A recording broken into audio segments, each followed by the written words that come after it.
नमस्कार, स्वागत है आपका हमारे खास कार्यक्रम हर खबर हिमाचल प्रदेश में। मैं आपके साथ रवि राजपूत। वहीं पूर्व गर्भाधान और प्रसव पूर्व निदान तकनीक अधिनियम 1994 पर आज शिमला 2 दिवसीय कार्यशाला की शुरुआत मुख्यमंत्री सुखविंदर सिंह सुक्खू ने की है।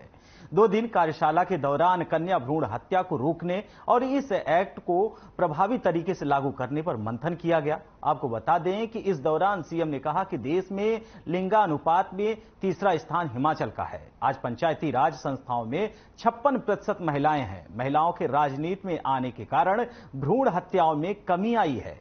उन्होंने कहा कि जिसके एक बेटी होगी उसे 2 लाख इंसेंटिव दिया जाएगा। दूसरी बेटी होने पर 1 लाख की मदद सरकार देगी। वहीं सीएम ने कहा कि भ्रूण जांच न हो, इसके लिए सख्ती की जरूरत है। हिमाचल ने बहुत अच्छी इसमें तरक्की की है और कन्या भ्रूण हत्या के मामले में 2014 में जो स्थिति थी उसमें उभर कर हम बहुत अच्छी स्थिति में आए हैं। हमारे 1000 के पीछे 950 गर्ल्स का रेशियो है और देश में हम तीसरे स्थान पर है। इसलिए ये कार्यशाला जिसका 2 दिन तक आयोजन किया जाएगा, मैं इसके लिए हमारे जो हेल्थ मिनिस्टर है उनका धन्यवाद करना चाहूंगा कि कन्या भ्रूण हत्या को लेकर इस प्रकार की कार्यशाला की आयोजन किया गया है। घोषणा की है कि अगर किसी के परिवार में सिर्फ एक बेटी पैदा होती है, उसमें पहले इंसेंटिव 35,000 रुपये था। हमने कहा कि अगर एक बेटी पैदा होती है तो उसको 2 लाख रुपया मिलेगा और दूसरी बेटी जब पैदा होती है तो उनके परिवार को 1 लाख रुपया मिलेगा। 2 बेटियों पर 1 लाख, एक बेटी पर 2 लाख रुपया मिलेगा, जिसकी सिर्फ सिंगल बेटी होगी। तो मैंने कहा कि ये बहुत बड़ी बात है कि जो और भी कुछ जगह कहीं, वैसे हिमाचल प्रदेश में बहुत कम है, पर कुछ जगह अगर ये होगा तो इंसेंटिव के तौर पर आज के बाद जब नोटिफिकेशन होगी उसके बाद कोई भी बेटी पैदा होगी और एक ही बेटी होगी, वो 2 पिछले लोगों के लिए नहीं, अगले लोगों के लिए उनको 2 लाख रुपए की इंसेंटिव दे रहे हैं। बढ़ते हैं अगली खबर की ओर, जहां शिमला में नियमितीकरण की मांग को लेकर एसएमसी शिक्षक प्रदेश सचिवालय के बाहर 2 दिनों से धरने प्रदर्शन पर बैठे हैं। वहीं बुधवार देर शाम शिक्षकों से मिलने के बाद मुख्यमंत्री ने कैबिनेट सब कमेटी का गठन किया। जिला मंत्री रोहित ठाकुर, पंचायती राज मंत्री अनिरुद्ध और सिंह सहित पीडब्ल्यूडी मंत्री विक्रमादित्य सिंह इसके सदस्य रहेंगे। यह कमेटी एसएमसी द्वारा जाने वाली सिफारिशों का अध्ययन करेगी और इसकी रिपोर्ट मुख्यमंत्री को सौंपेगी। सीएम ने कहा है कि देखना पड़ेगा कि किस प्रकार इनका नियमितीकरण किया जा सकेगा या कुछ और नीति अपनानी पड़ेगी। वहीं धर्मशाला में खालिस्तान के नारे लिखने और पढ़ने की धमकी देने पर सीएम ने कहा है कि मामला भारत सरकार का है, बावजूद इसके कि हमारी सरकार अंतर्राष्ट्रीय पर्यटकों को पूरी सुरक्षा देने में सक्षम है। इससे पहले भी इस प्रकार की धमकियां मिलती आई हैं। नहीं, ये जो शिक्षक है, कई 10 साल से पढ़ा रहे हैं, कोई 12 साल से पढ़ा रहा है, कोई 15 साल से पढ़ा रहा है, कोई 18 साल से पढ़ा रहा है और कईयों को बहुत कम पैसा मिलता है। 6,000 रुपया मिल रहा है, 7,000 रुपया मिल रहा है। हमारी सरकार ने बजट में इनको पैसा बढ़ाया है, 2,000 रुपया हमने एक मुश्त बढ़ाया है। भारतीय जनता पार्टी ने सिर्फ 5 साल में 1,500 रुपया बढ़ाया, हमने पहले साल में बढ़ाया। और इनकी जो ग्रीवेंसेस है उसको सुनने के लिए हमने एक सब कमेटी बनाई है और किन आधार पर इनको पर फैसला किया जाता है वो तलाशने की हम लोग कोशिश करेंगे। और काफी सालों से ये वहाँ शिक्षा दे रहे हैं जहाँ कोई टीचर नहीं है और इस प्रकार हमें देखना पड़ेगा कि इनको कैसे आगे क्या किया जा सकता है। हमारी सरकार इस पर विचार। बढ़ते हैं अगली खबर की ओर, जहां शिमला में जिला परिषद कैडर के अधिकारी और कर्मचारी पंचायती राज विभाग में विलय करने और 6ठे वेतन आयोग का लाभ मिलने की मांग को लेकर 6 दिनों से हड़ताल पर डटे हुए हैं। उनका कहना है कि जब तक उनकी मांगें पूरी नहीं होती तब तक वो इसी तरह अनिश्चितकालीन हड़ताल पर डटे रहेंगे। वहीं मंगलवार को सचिवालय में जिला परिषद कैडर की पंचायती राज मंत्री के साथ बैठक भी हुई जो बेनतीजा रही। अब उनका कहना है कि जब तक उनकी मांगों को पूरा नहीं किया जाता उनकी हड़ताल जारी रहेगी। वहीं पंचायती राज मंत्री अनिरुद्ध सिंह ने इस आपदा की घड़ी में जिला परिषद कैडरों से हड़ताल समाप्त करने की अपील करते हुए कहा है कि वो सरकार को कठोर कदम उठाने पर मजबूर ना करें।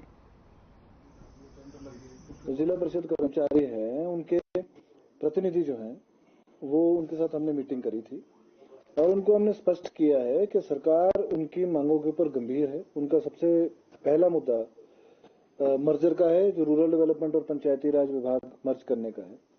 इसके ऊपर कई मैं बोलना चाहूंगा और आपके माध्यम से जिला परिषद कर्मचारियों को भी मैसेज देना चाहूंगा। माननीय मुख्यमंत्री जी की संज्ञान में भी बात पूरी बात है। हमने बारीकियों से कुछ एक स्टडी भी किया है, पर कुछ लीगल फॉर्मेलिटीज हैं ताकि बाद में जो है विवाद में ना आए और नहीं तो लोग कोर्ट में जाते हैं।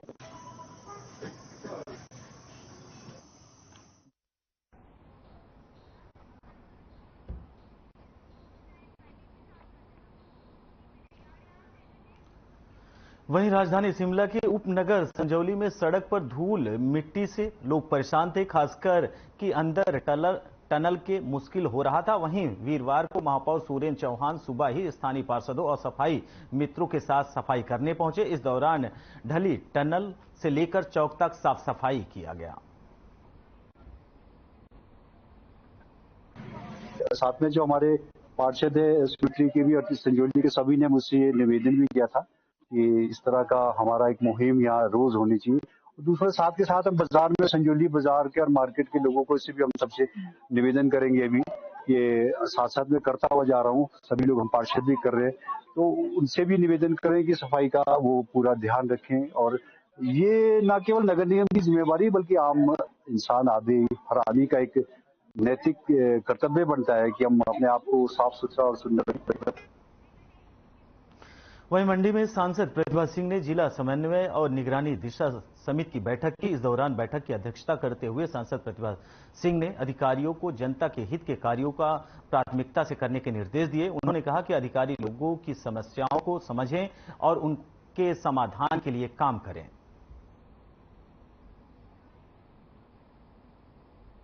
जिस तरह से जितने भी अफसर साहिबान हैं इन इश्यूज को थोड़ा इसमें इम्पोर्टेंस दे और इसको प्रायोरिटी पर आप करने का प्रयास करें ताकि जल्दी ये इश्यूज सॉल्व हो। जैसे अभी चंपा जी ने एक इश्यू रेज किया जो कि आई थिंक उस पर काफी डिस्कशन भी हुआ, काफी उनका सुझाव भी था और 9 महीने का समय तो बहुत ज्यादा होता है, बहुत ज्यादा होता है। डेप्टी कमिश्नर इज हियर, इन्होंने एक जॉइंट मीटिंग के लिए सुझाव दिया कि हम सब एक जॉइंट मीटिंग कर लेंगे जिसमें आपके कमिश्नर भी होंगे, एजुकेशन भी होंगे, पीडब्ल्यूडी भी होंगे और ये एक जॉइंट मीटिंग लेकर फिर इसका कोई ना कोई निर्णय निकाले, कोई ना कोई हल निकाले। ऐसा नहीं है कि आम आदमी भटकता ही रहे, किसके पास जाए, डीसी के पास जाए, किसके पास जाए, बोल बोल के थक गए, but nobody is taking action. बढ़ते हैं अगली खबर की ओर, जहां ढालपुर में प्रदेश बीजेपी कार्य समिति के सदस्य एवं सेवानिवृत्त ब्रिगेडियर खुशहाल ठाकुर ने प्रेस कॉन्फ्रेंस की। इस दौरान उन्होंने पत्रकारों को जानकारी देते हुए कहा कि लोकसभा चुनाव को नजदीक आता देखकर अब सांसद प्रतिभा सिंह को जनता की याद आ रही है और अब वो ग्रामीण इलाकों का रुख कर रही हैं। उन्होंने कहा कि देश भर में कई ऐसे विकास कार्य हैं जो बीजेपी सरकार के द्वारा पूरे किए गए हैं, जबकि कांग्रेसी नेता उन विकास कार्यों को अपना समझ रही है। वहीं ब्रिगेडियर खुशहाल ठाकुर ने कहा कि बीते दिनों भी मंडी संसदीय क्षेत्र के बरोट में सांसद प्रतिभा सिंह ने बयान दिया था कि भूभू जोत टनल बनाना भी भूतपूर्व मुख्यमंत्री स्वर्गीय वीरभद्र सिंह का सपना था।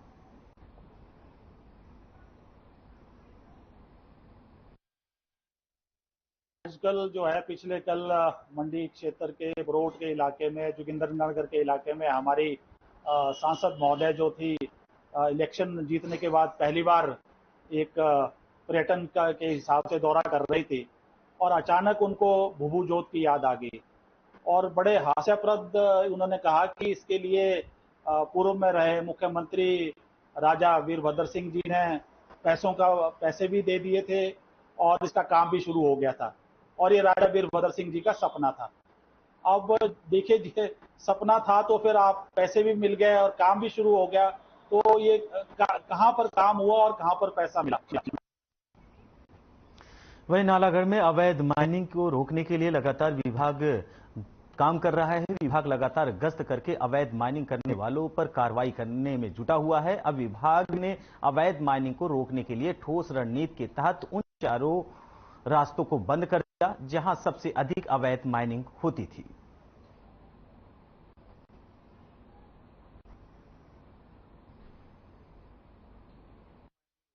बार बार वहां से शिकायतें प्राप्त हो रही थी, जिससे खरीद अधिकारी के दिशा निर्देश के बाद उन अवैध रास्तों को बंद कर दिया गया है। और जो है ये 2-3 पॉइंट बंद किए गए हैं, वहां से बार बार जो है अवैध खनन की शिकायतें प्राप्त हो रही थी। तो कई जगह लोगों की जमीनें भी है, पर उसको भी ध्यान में रखते हुए अवैध खनन के रास्तों को बंद कर दिया गया।